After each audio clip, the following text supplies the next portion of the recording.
네, 한가위 연휴를 앞두고 열리는 최고위원회입니다. 한 해의 결실을 거두는 시기인 만큼 서로의 수고를 격려하는 다정한 명절이 되었으면 좋겠습니다. 오늘 코스닥과 코스피가 동반 상승을 한 가운데 경제 상황판 보시는 것처럼 코스피가 사상 최초 3,500을 넘어섰다는 말씀 드리면서 시작하겠습니다.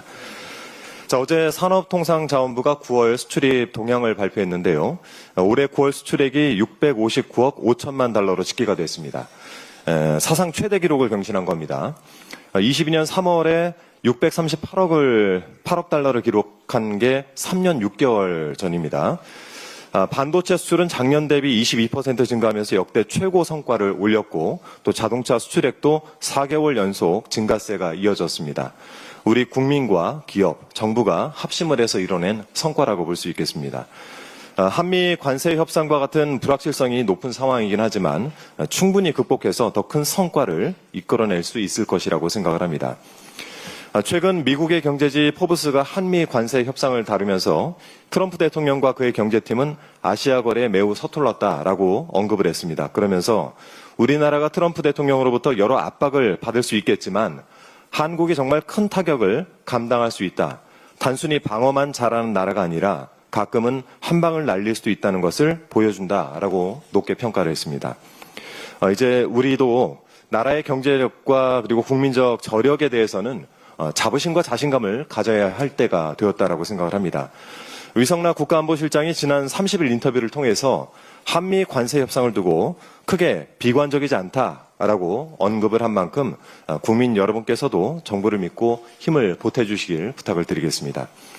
아울러 국민의힘은 국민적 불안감을 조장하는 정쟁의 도구로 이 협상을 악용하지 말 것을 경고드립니다. 이재명 대통령님을 향해서 협상 당시 적은 비망록 내용과 또 MOU를 밝히라라고 하는 가당치 않은 요구를 하고 있습니다. 이런 협상 관련 정보를 공개하지 않은 산업부를 상대로도 되도 않는 행정소송을 제기했던데요. 그런 정보를 공개하면 본인들 실력으로 나서서 협상이라도 할 겁니까? 국민의힘은 외교에 있어서는 입을 열 자격이 없습니다.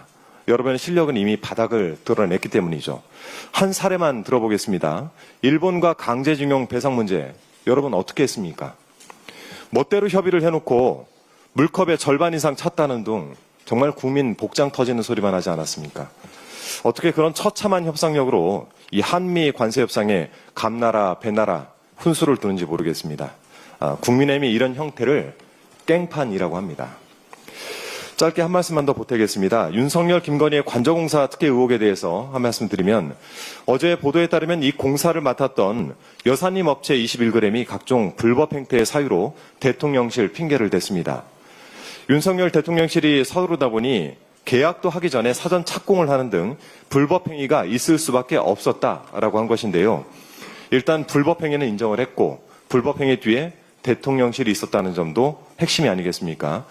21g 대표 김모 씨는 단순한 인테리어 업자가 아닙니다. 김상민 전 부장검사가 이우한 화백 그림을 구매할 때 김건희 취향에 대한 문의를 받았던 사람이 바로 21g 대표입니다.